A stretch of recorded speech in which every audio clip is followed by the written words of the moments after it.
Bien. Bien, amigos, tenemos el placer de contar con la presencia de la doctora Aimé Camaño. La doctora Camaño es coordinadora y soporte directivo del Instituto Nacional de Coordinación de Trasplante. Creo que hoy es Día del Trasplante, creo. Día Mundial del Pero Donante. si no, Del hoy es Día del donante. Del Trasplante. donante Del de órganos y donante. tejidos. Del donante. Y INCORT es el organismo que se ocupa. Doctora, para que mucha gente entienda, el trasplante es hoy por hoy el avance más grande que la medicina puede exhibir. El primero fue la transfusión sanguínea. Fue un trasplante de una persona a otra. Pero por la facilidad que ofrecía, pues no se resaltó como tal. Hoy día se está hablando de que el trasplante debe de ser llevado a todo tipo de trasplante por el mecanismo que tiene, debe de ser realizado en un centro especializado, no en un trasplante de corazón o de hígado, de riñones, sino en trasplante de todo tipo. ¿Es así?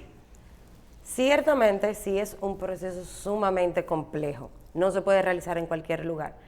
De hecho, en nuestro país solamente hay 5 instituciones que realizan este tipo de procedimientos, que es la Plaza de la Salud, SECANO, Corazones Unidos, el HOMS en Santiago y la Fundación Vaquero también lo realiza, y SEDIMAT, perdón. Entonces, es muy importante tener en cuenta que sí, es uno de los descubrimientos del siglo XXI a nivel de la medicina que ha creado mucho impacto porque salva vidas. Tenemos que definir que tenemos la parte de trasplante de órganos y la parte de tejidos. La parte de sangre entraría en lo que sería la parte de trasplante de tejidos. Doctora, hay cientos de preguntas que se pueden hacer. Yo estoy seguro que el doctor del Castillo, Carlos y Michelle tienen esa. Por la parte nuestra, quisiéramos llevarle a usted lo que algunas personas quieren saber. Uno, el médico trasplantista es un médico cirujano, digamos, el que hace cirugía de riñón hace el trasplante, el que hace cirugía de corazón o torácica hace el trasplante, el que hace cirugía general hace el trasplante de hígado, o el trasplantista abarca todo. No, depende del tipo de órgano. Para cada órgano hay un especialista. Bien, perfecto. En nuestro país ese especialista debe de estar acreditado para poder realizar trasplantes. Doctora, cualquiera no puede. El gran misterio, los órganos tienen 3 elementos que los alimentan. La sangre venosa y arterial, el nervio y algunos tienen también la linfa. Realmente, ese proceso de tener, no solamente de coger un hígado y ponérselo a otro, un riñón, esos elementos que alimentan el nuevo órgano y que se les retira al que estaba, ¿se pueden controlar ya o todavía ese es un problema? Primero se hace una evaluación al receptor, persona que recibe. Si hacemos un trasplante de donante cadavérico, existen para que ese órgano se le pueda colocar a un receptor que está en la lista de espera para trasplante, se le hacen también evaluaciones. El receptor hace un protocolo completo donde se sabe el tipo de sangre, se toman en cuenta las características fisiopatológicas, el tamaño, porque por ejemplo si me aparece un donante que es digamos un señor bastante grande con unos riñones bastante grandes, no se le pueden colocar a una persona que tenga su contextura física mucho más disminuida, porque entonces no le cabría. O por ejemplo, un adulto yo no le puedo poner a un niño un órgano de un adulto, porque entonces no le cabría en la cavidad abdominal. Eso sería en cuanto a la parte de riñón. Pero en la parte hepática sí está un segmento, que es lo que sí hemos podido ver en el país, que se realizan este tipo de trasplante, pero tenemos un convenio con Argentina.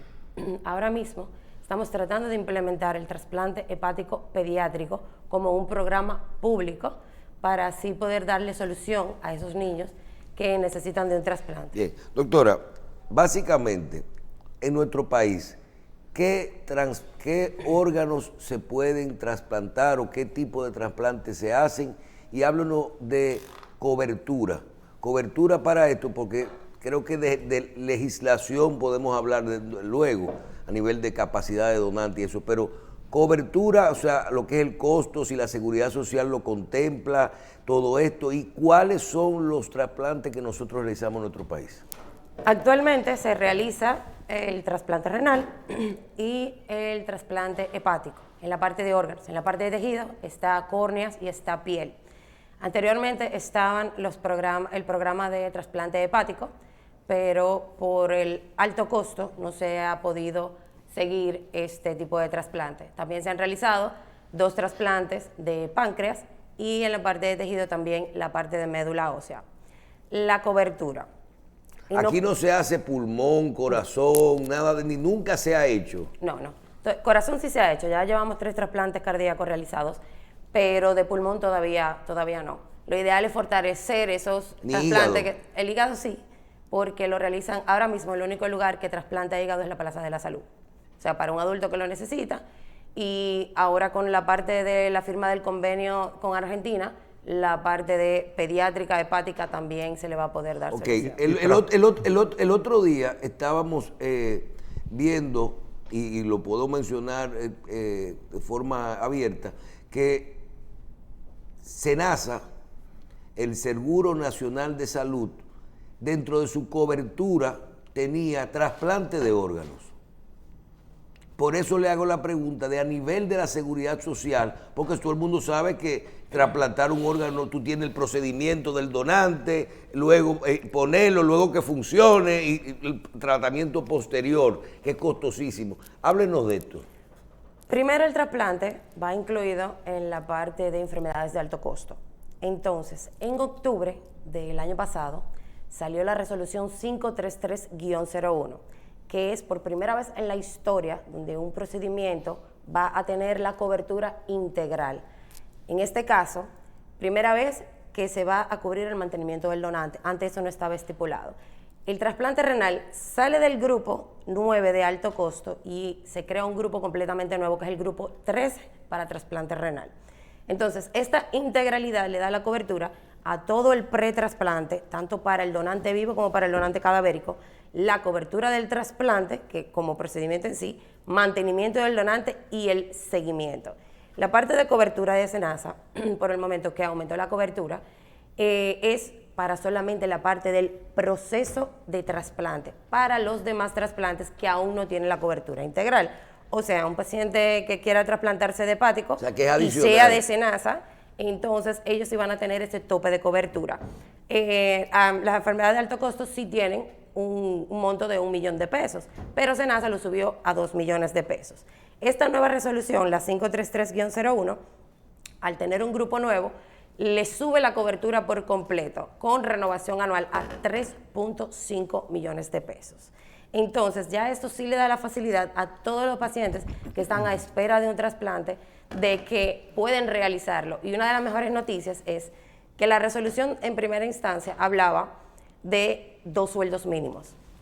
Pero ahora salió una nueva resolución que es la 553, donde se habla de la disminución del pago del sueldo mínimo, lo que quiere decir que ahora es solamente un solo sueldo mínimo. Solamente la preparación para un trasplante le podía costar a un paciente alrededor de 170,000 pesos, pero al entrar esta nueva cobertura y las ARS dar la cobertura también, lo cual quiere decir el paciente paga un sueldo mínimo y ya la ARS a partir de ese momento, por lo que resta del año, tiene que darle la cobertura 100% a esos pacientes. Doctora, dígame. Conozco el caso de una persona que enfermó de COVID y como consecuencia de eso quedó con una lesión permanente en ambos pulmones.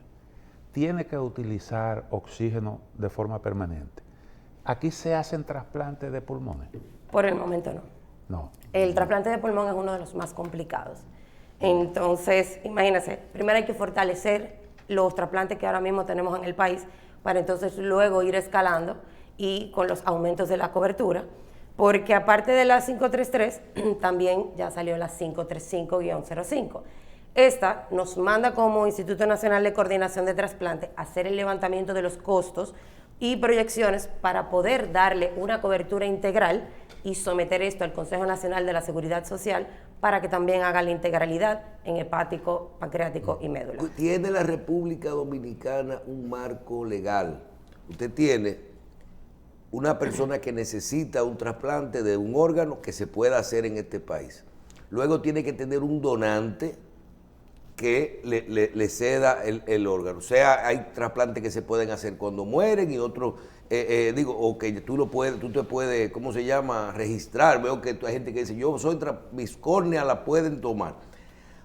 Vamos a hablar de todo esto, pero en el caso de legislación, ¿existe aquí un marco legal para donar y recibir órganos?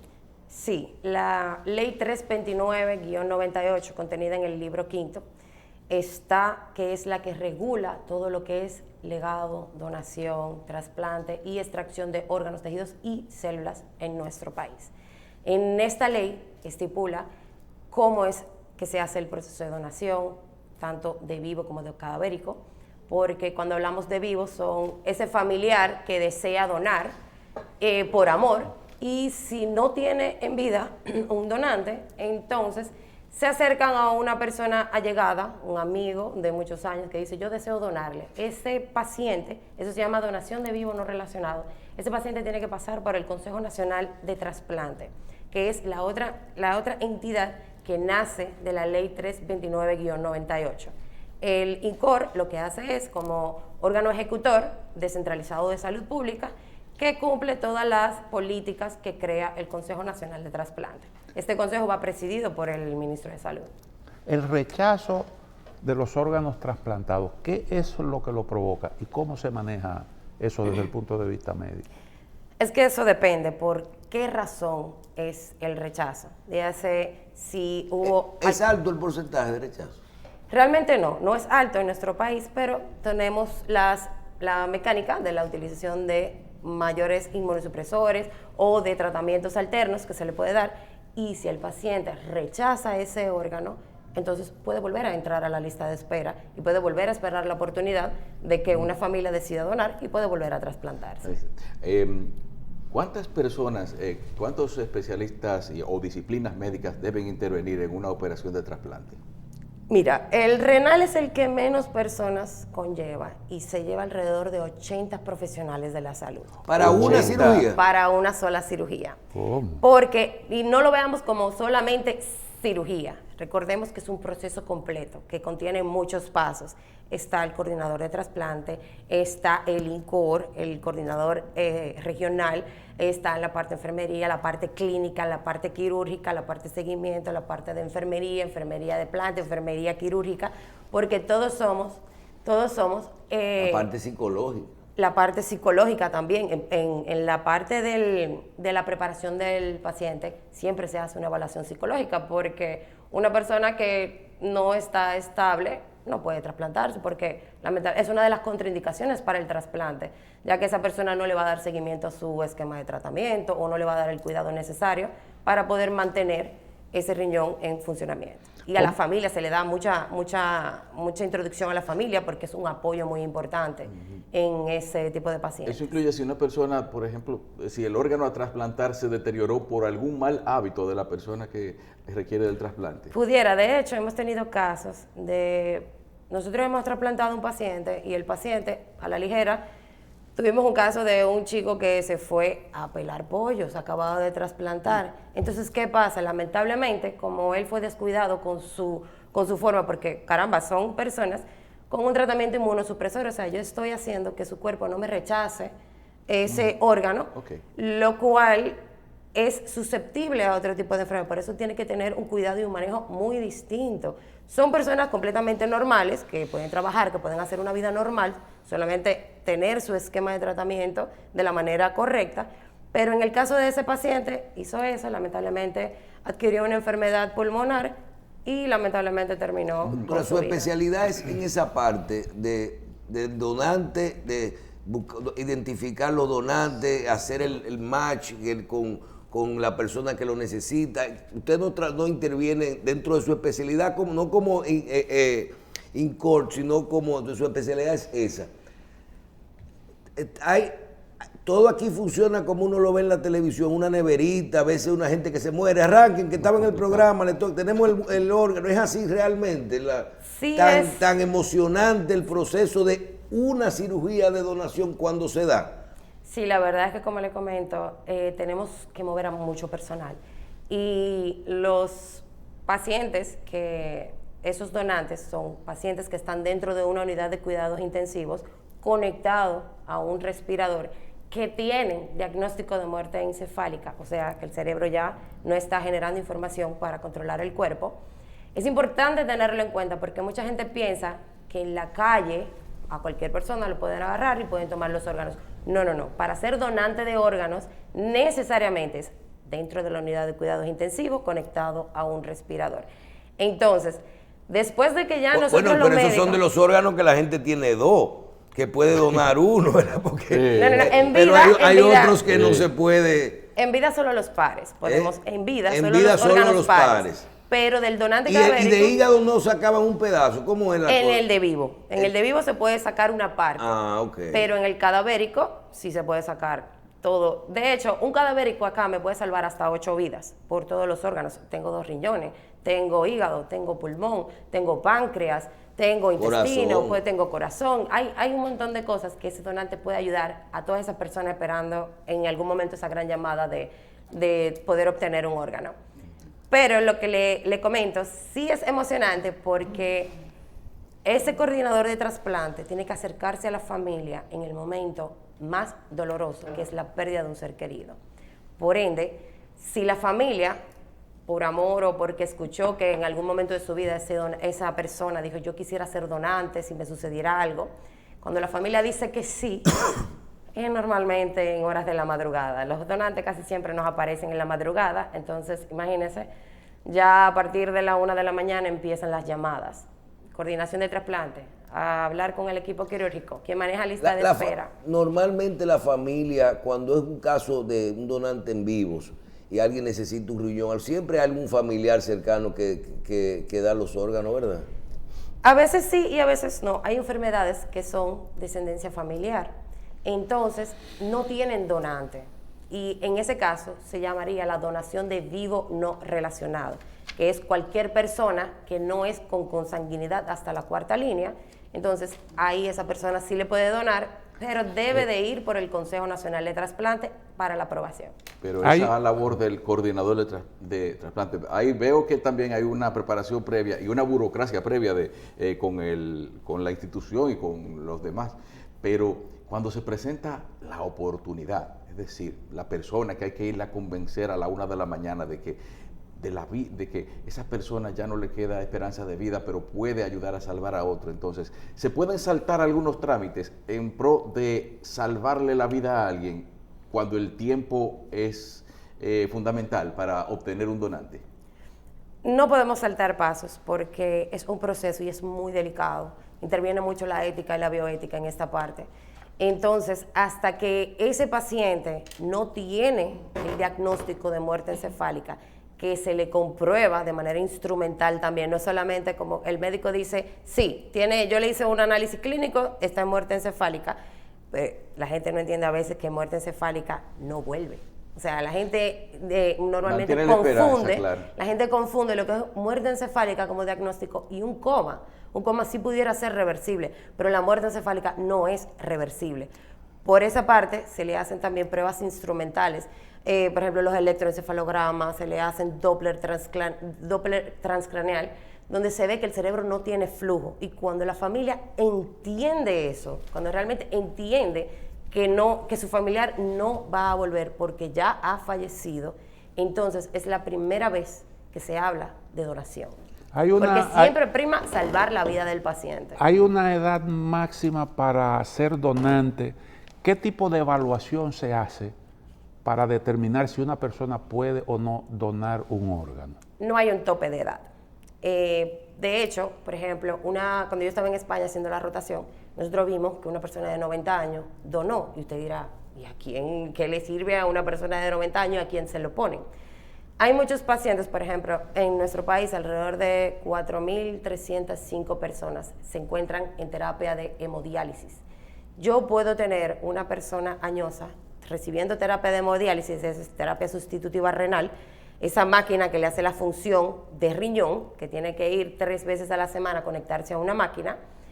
Yo puedo darle calidad de vida a ese paciente. O sea, ese paciente añoso, yo lo trasplanto con una persona que más o menos tenga su edad, que se haya evaluado que ese órgano funciona, es funcional, entonces yo le doy calidad de vida a ese paciente y lo saco de la hemodiálisis para que termine ya los años que le quedan por vivir ya de una manera más digna. Bien, finalmente, el tema psicológico es importantísimo y hasta jocoso a veces. Hay casos religiosos que no les gustan los trasplantes, casos de familiares que dicen, yo no voy a aceptar que de fulano me done o sea, al revés, el receptor dice, no, yo no le voy a quitar un riñón a mi propio hijo, poniendo un ejemplo. O gente que te dice que una mujer le operaron un corazón en Estados Unidos y cuando se despertó le dijo al marido que ya no lo quería porque ya no aprovechó el momento, ¿verdad? Hay muchas cosas de esto que es interesante para esto. Es el Día del Donante, Día Mundial del Donante. Doctor, en la parte final, háblenos un poquito de lo importante de donar órganos en nuestro país. Lo más importante de todo es que, aprovechando también este día que es Día Mundial del Donante de Órganos y Tejidos, llamamos a la población a que exprese a su familia su deseo de donar, ya que a última hora estos son los que van a tener la palabra final de un sí o un no. Independientemente usted tenga su carnet de donante, él mismo lo puede solicitar vía la página web del INCOR, que es www.incor.gov.do. Hay una cápite que dice solicitud de carnet de donante, usted puede ingresar y solicitar su carnet de donante. Pero les repito, esto es simplemente simbólico, esto es para que alguien cercano a usted vea ese carnet y diga, él en vida quería ser donante, pero la familia es la parte más importante y es la que va a tener la última palabra. Y no se pueden poner órganos en el testamento, es decir, le doy esto a fulano, o sea, o hay que apegarse a la lista de espera.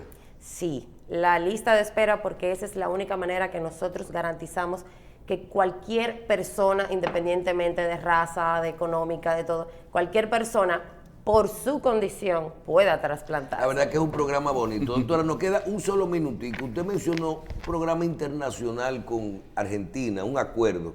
Es que estamos hablando de donantes de otros países, de órganos, ¿cómo funciona? Ellos van a venir a la República Dominicana. ¿A trasplantar? No, van a crear la infraestructura óptima para poder poner el programa de trasplante y nosotros enviaremos de primer grupo a dominicanos a entrenarse en trasplante hepático pediátrico para que ellos posteriormente vengan aquí y continúen con el programa en nuestro país. Bien, vamos a agradecer a la doctora Aimé Camaño, quien es coordinadora y soporte directivo del Instituto Nacional de Coordinación de Trasplante, INCOR. Gracias, doctora, por estar con nosotros y queremos felicitarla por este trabajo que ustedes realizan, que salva tantas vidas. Muchísimas gracias, doctora. Gracias a ustedes por todo.